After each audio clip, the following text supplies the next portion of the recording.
Hello everyone, welcome back to JRF Adda platform. So UGC NET examination का result announce हो चुका है and काफी सारे स्टूडेंट्स हैं जिन्होंने इस बार इस एग्जामिनेशन को क्वालिफाई किया है despite the highest ever cut off in sociology. So आज हमारे साथ हमारी स्टूडेंट हैं चंचल, जिन्होंने इस बार यूजीसी नेट एग्जामिनेशन सोशियोलॉजी से क्वालिफाई किया है। एंड सबसे इंपॉर्टेंट बात है, सोशियोलॉजी सब्जेक्ट्स में जिन्होंने 80 क्वेश्चन सही किए हैं, यानी कि 160 आउट ऑफ 200 मार्क्स है जो सिर्फ सोशियोलॉजी में स्कोर किया है। तो इनकी पूरी जो स्ट्रेटेजी है वो मैं आपके साथ शेयर करूंगी। पर्सनली पेपर टू सोशियोलॉजी किस तरीके से तैयार किया, क्या चीजें हैं, क्योंकि इस बार का पेपर जैसे सब्जेक्टिव भी था, असर्शन रीजन थे, फैक्ट बेस्ड चीजें भी थी, तो सारी चीजों के बारे में बात करेंगे। सो स्टार्टिंग विथ आपका बैकग्राउंड क्या रहा है, पहले तो ये बताओ स्टूडेंट्स को अपने बारे में इंट्रोडक्शन, फिर हम चीजें देखते हैं। या थैंक यू मैम। पहले तो it's my pleasure to be here with you. और मैम, मेरा नाम चंचल है और मैंने ग्रेजुएशन और मास्टर सब कुछ सोशियोलॉजी से ही किया है। और उसके बाद मैंने कोचिंग करी और आपसे करने के बाद आज मैं यहाँ पे हूँ के साथ।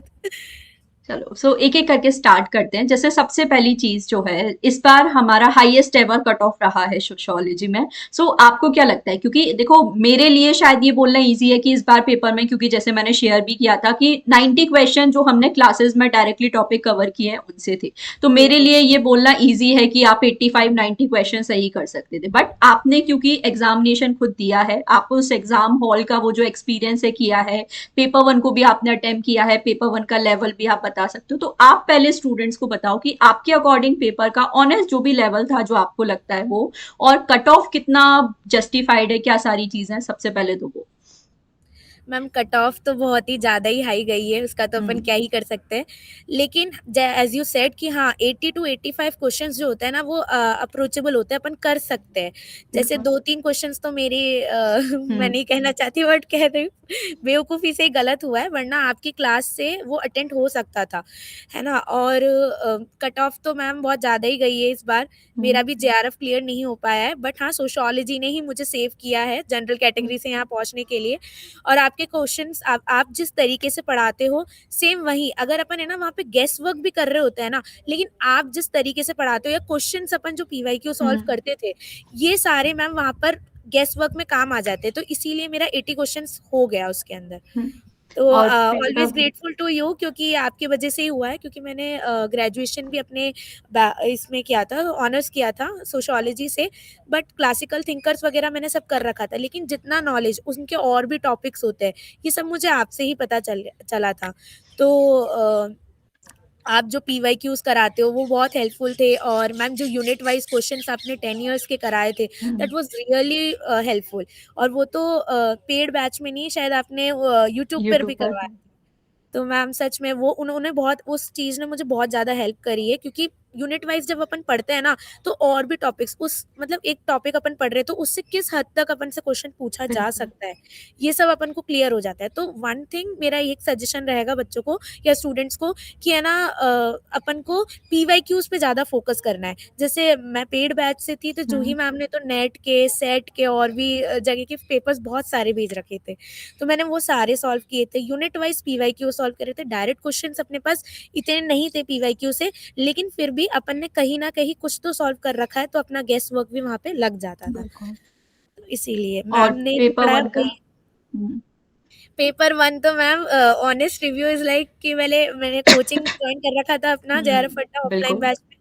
हम लोग स्टार्टिंग के जितने 6 महीने कोचिंग थे, 6 महीने में मैंने पेपर वन पे ज़्यादा ध्यान दिया। पेपर टू पे तो मैम पढ़ाती थी, क्लास लेती थी मैं, और लेकिन लास्ट के 2 मंथ ही मैंने सिर्फ पेपर टू को दिया है, ये नहीं हम्म। बोलना चाहिए लेकिन है ना, पेपर वन में मैंने बहुत मेहनत करी थी, बट क्वेश्चंस क्वेश्चंस पता नहीं, अपना अनप्रिडिक्टेबल होता है पहली बात हम्म। तो, इसलिए पेपर वन पे रिलाय नहीं कर सकते हैं।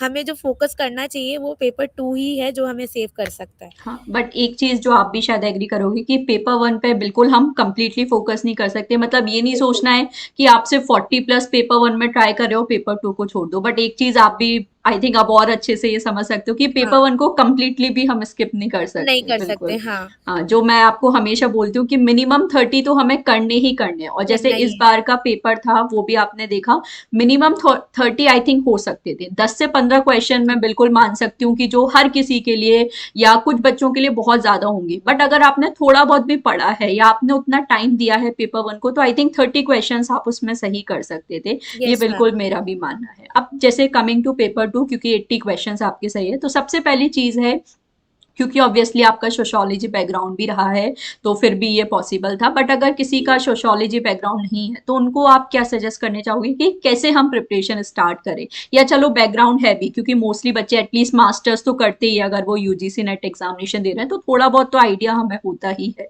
बट हम शुरुआत कैसे करें? मतलब पीवाईक्यूज देखें, नोट्स पढ़ें, और नोट्स भी जैसे बच्चे मोस्टली ये करते हैं कि मैराथॉन्स में सिर्फ ये बताया जा रहा है जहाँ पे कि आप मतलब कौन से थिंक करना है, कौन सा कॉन्सेप्ट दिया है। तो आपको क्या लगता है इस बार के पेपर के लेवल के अकॉर्डिंग, कट ऑफ के अकॉर्डिंग, कि किस तरीके से हमें वो थियरी है या कंसेप्ट है पढ़ने चाहिए? मैम डीपली अपन को कंसेप्ट पढ़ना पड़ेगा। ये नहीं होगा कि बस पहले मैंने सुना है मेरे हम्म, सीनियर से कि अपन पीवाईक्यूज कर लेते 10 इयर्स के तो अपना हो जाता था पेपर, लेकिन हम्म, अब नहीं होगा। अब अपन को कंसेप्ट बहुत अच्छे से डिटेल टाइम लेकर पढ़ना चाहिए। अब मैम सबकी एकेडमिक जर्नी अलग होती है, कोई बहुत जल्दी सीख लेता है, कोई कम पेस में होता है, तो जिसकी भी जैसे भी है वो उसके अकॉर्डिंग ही रहेगा। लेकिन एक चीज है, हमें है ना बुक्स, जैसे मेरी बात करूँ तो मेरे पास बुक्स बहुत सारी थी, नोट्स भी अपने पास अवेलेबल था, plenty of notes were, but nothing was organized. But आपने जब मुझे प्रोवाइड करा, मतलब मैंने पेड बैच जब लिया तो सारे आपने हर जगह अरेंज करके दिया। जो भी अपना टॉपिक वाइज पढ़ना, थिंकर वाइज पढ़ना, जो सीरियल वाइज अपन ने पढ़ा था कि पहले थिंकर्स हम्म, स्टार्ट करेंगे, थिंकर्स भी उनके टाइमलाइन के हिसाब से पढ़ा, तो उससे भी अपने क्वेश्चंस हुए। तो एक टीचर का हाथ हमें जरूर चाहिए इसको सॉल्व करने के लिए, एग्जाम को क्लियर करने हम्म, के लिए, कि हमें बताए कि कौन सा मटेरियल कहाँ से, क्योंकि मटेरियल तो मैम बहुत सारा है, कितना पढ़ना बिल्कुल। है, कैसे पढ़ना है, ये तो कोई गाइड ही अपन को बता सकता है। इसीलिए मैंने आपकी कोचिंग लिया और मैंने पढ़ा तो मेरा सॉल्व हुआ, मुझे तो यही लग रहा है, क्योंकि I am also a gold medalist in masters. But to be honest मैंने आपकी कोचिंग लिया इसीलिए मेरा सोशियोलॉजी में इतना स्कोर रहा है, क्योंकि कितना पढ़ना है, कैसे पढ़ना है, कब पीवाईक्यू सॉल्व करना है, you were always there. Whenever I message you personally also you were always there, चाहे रात के 11:30 बज रहे हो, बट जो ही मैम वॉज ऑलवेज देयर। तो इसीलिए शायद आप लोग के सपोर्ट के बिना भी नहीं हो पाता। और लेवल तो मैम अभी पहले डायरेक्ट क्वेश्चंस आते थे, बट अब डायरेक्ट क्वेश्चंस अपने पास नहीं है। बिल्कुल उसको अंडरस्टैंड करना पड़ेगा, डीपली उसको समझना पड़ेगा तो ही होगा। और नोट्स की बात करें तो नोट्स बिल्कुल बनाना चाहिए। और वैसे आपकी जो पीपीटीज होती है, जो पीडीएफ्स आप देते हो, उसमें अपन को ऑलरेडी कट शॉट होता है। फिर आपकी जो नोट्स आपने दिया था, प्रिंटेड नोट्स जो था, it was awesome. Last minute में जो रिवीजन होता है ना मैम, वो वहीं से किया है। हम्म, अपने नोट्स तो मैंने बनाया, I used to make a detailed notes, बहुत डिटेल नोट्स हाँ, बनाती हूँ मैं। तो उसके बाद जो लास्ट मोमेंट में अपना डिटेल नोट्स को रिवाइज करने का पॉसिबल नहीं होता है, बट आपके नोट्स में हर चीज इंक्लूड था, तो वो मेरा वहीं से हुआ है रिविजन। हाँ, तो मतलब चलो हैंडबुक, मतलब पेड बैच जो है वो बच्चों को ऐसा लगता है कि नहीं सिर्फ कोर्स प्रमोशन है या बहुत हाई है, जैसे बच्चे बोलते हैं कि मैम आपका कोर्स बहुत हाई है, बट आप आई थिंक जो क्वालिफायर्स उनसे आप जान सकते हो, आपको उतनी वैल्यू ऑफरिंग भी दी जा रही है। जैसे हैंडबुक की चंचल ने बात की कि उसमें ऐसी चीजें हैं जो आपको रिवीजन में हेल्प की, 10 साल के पीवाईक्यूज करा रहे, तो ऐसा नहीं है कि बस क्वेश्चन दे दिया, आंसर दे दिया, हो गया। वो पूरा डिटेल एक्सप्लेनेशन दिया है। हम लोगों ने लास्ट में जो आई थिंक 1 मंथ का जो रिवीजन कोर्स मैंने आपके लिए लिया था, वो भी बहुत ज्यादा हेल्पफुल रहा है, क्योंकि हम लोगों ने स्टार्टिंग में चलो पीवाईक्यूज कर लिए, बट जो लास्ट के हम लोगों ने 1 मंथ में और कंप्लीट, एक चीज जो मुझे अच्छा लगता है कि मेरे कोर्स में हो जाती है, कि हम लोग अपना सारा करते हैं और लास्ट का 1 मंथ हमेशा हमने पूरा प्रॉपर रिवीजन को दिया है। तो वो जब तक रिवीजन नहीं होता ना, कि हमारा, मुझे नहीं लगता कि आप कितना भी पढ़ लो, आप पढ़े जा रहे हो बहुत डिटेल में आपने पढ़ा है, नो डाउट, बट आपने अगर रिवीजन नहीं किया है, कंसोलिडेट नहीं किया है चीजों को, तो वो चीज बिल्कुल जरूर हमारे लिए थोड़ी ma'am difficult. Sorry to hmm, interpret, but एक चीज और I want to add.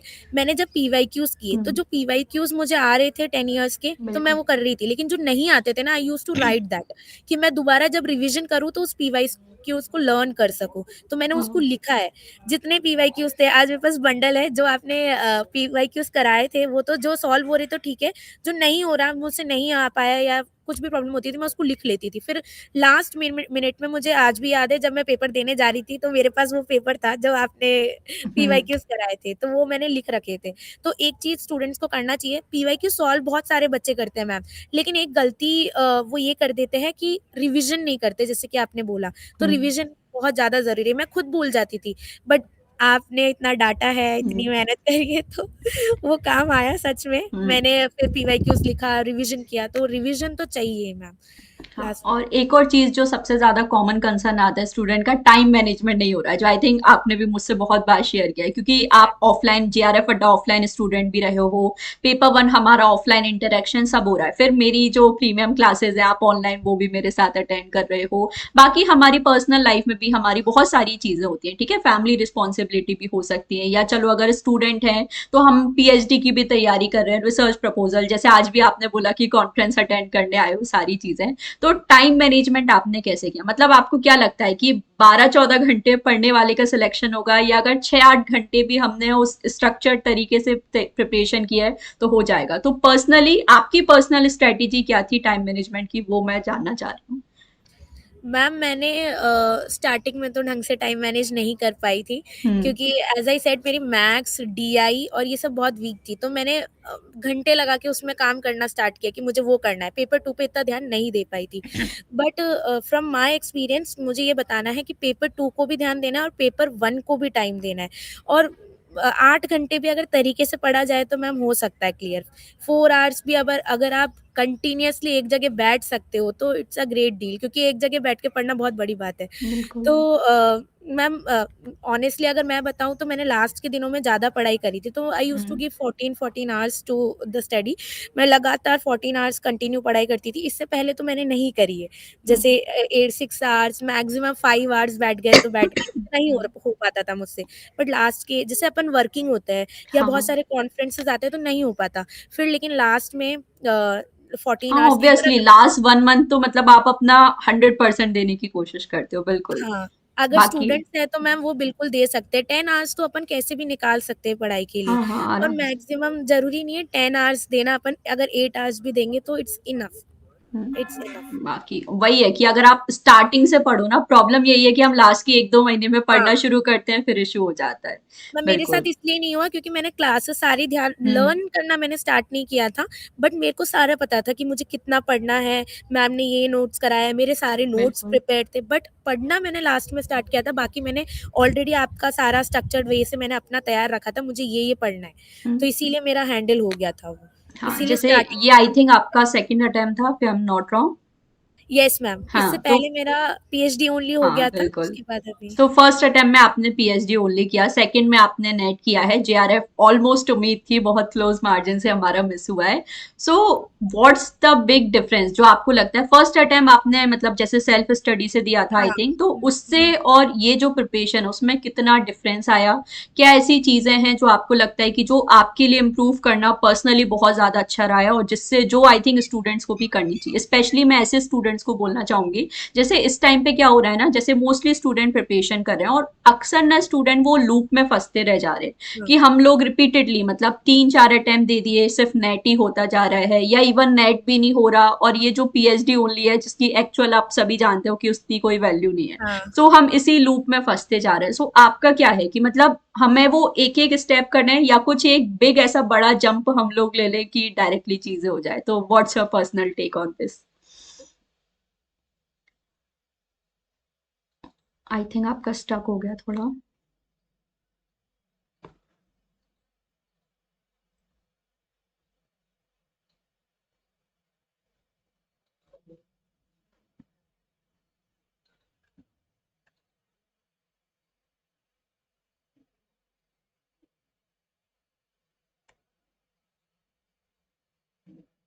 I think थोड़ा सा कुछ नेटवर्क इशू चल रहा है, मैं एक सेकेंड चेक कर लेती हूँ।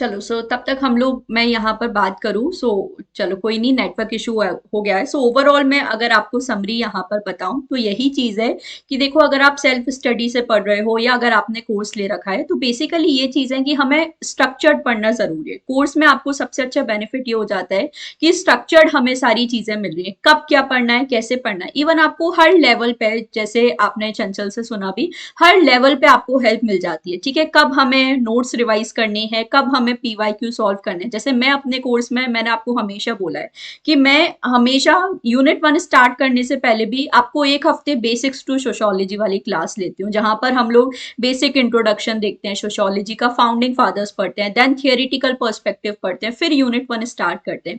तो ये चीजें भी बहुत मैटर करती है, मतलब हम डायरेक्टली कोई भी रैंडमली टॉपिक उठाना पढ़ दे वो पॉसिबल नहीं होता। देन कब आप रिवाइज कर रहे हो, कब चीजें देख रहे हो, वो हमारे लिए समझना बहुत जरूरी होता है। तो इस तरीके से आपकी प्रिपरेशन यहाँ पे चलनी चाहिए। ठीक है, आई होप आप क्लियर है सब। Sorry ma'am, sorry. कोई नहीं, इट्स ओके। अभी ठीक है। हाँ सो आप कुछ बोल रहे थे।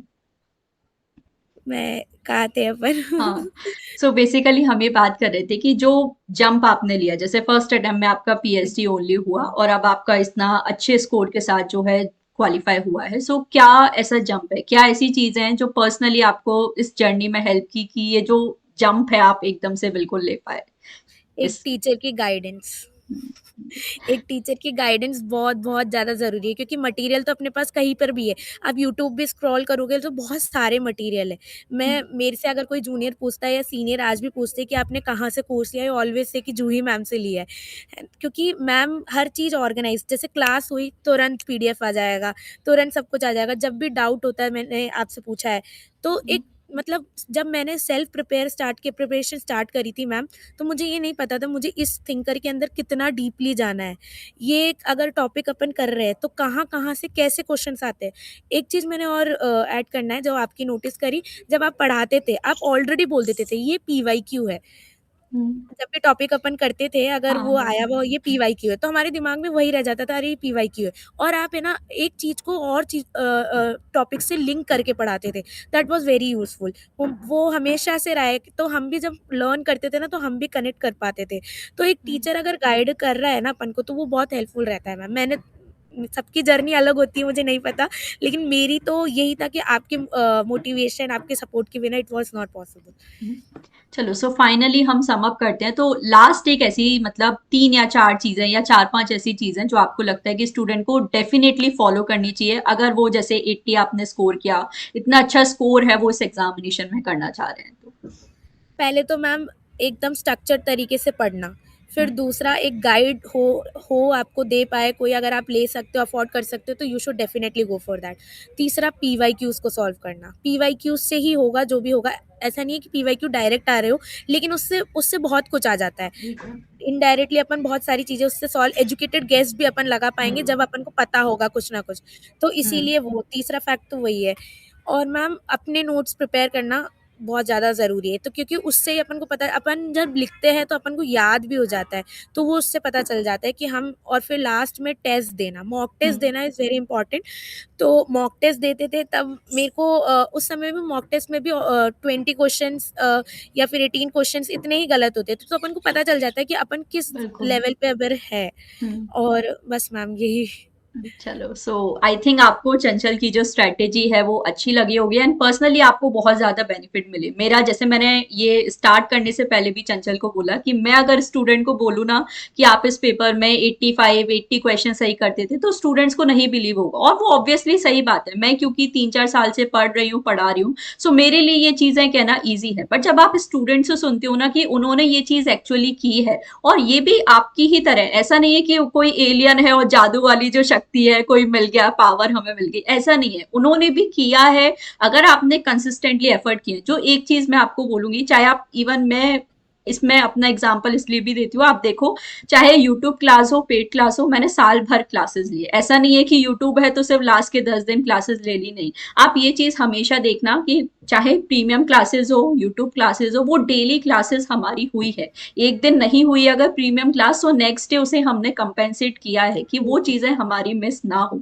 तो ये चीजें मैं आपको हमेशा भी बोलती हूँ, आप कुछ करो या ना करो, मोटिवेशन एक दिन रह सकता है, सारी चीजें एक्सटर्नल है, बट अगर आप कंसिस्टेंट हो ना, आप लगातार कोई चीज कर रहे हो, जैसे हम लोग बोलते हैं ना, लगातार जब वो पत्थर पे रस्सी जाती है तो वो पत्थर भी टूटने लगता है। तो वही चीज है, आप कुछ करो ना करो, कंसिस्टेंट एफर्ट करो। अगर चीज नहीं हो रही है, सपोज डीआई है, जैसे चंचल ने भी बोला डीआई है, मैथ्स स्टार्टिंग में नहीं होता, बट वो डेली चीज की है ना, तो हो पाया।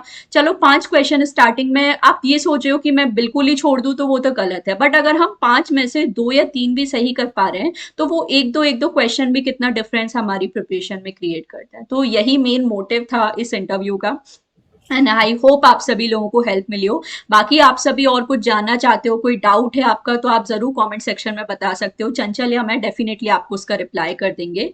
सो all the very best and stay tune to JRF Adda for more such video, and thank you so much Chanchal for sharing your study. Thank you ma'am, thank you so thank you. Much.